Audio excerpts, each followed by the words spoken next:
National Dental Health Month ginaselebrar sa buong Pebrero. Philippine Dental Association luyag labuton ang mga malayo nga lugar sang serbisyo dental sa kabataan. Si Julius Villacaol nakatuto.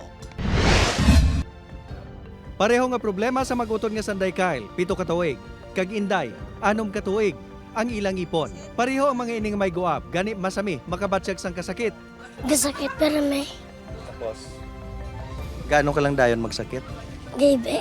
Bangod sa kapigaduhon, hindi masarangan sang iloy sa mga ini, nga dalon sila sa dentista. Way kami daan ko tayo pa-check up.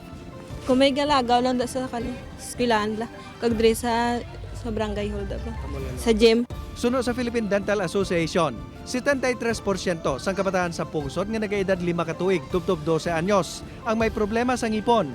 Kag ginatutukan sang asosasyon, nagapakigaangot man sila sa iban pang ahensya sang gobyerno agud makatuan ang mga malayo pang lugar para mapalabot hindi lang sa mga bata kundi sa tanan ang nagakadapat nga serbisyo dental. I've been to several provinces, municipalities.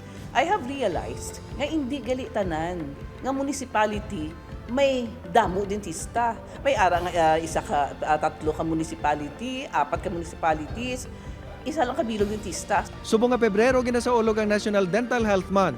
Kadungan sa mga outreach program, ginapasangkad man sang asosasyon ang ila education campaign, ilabi na sa insakto nga pagpanipilyo.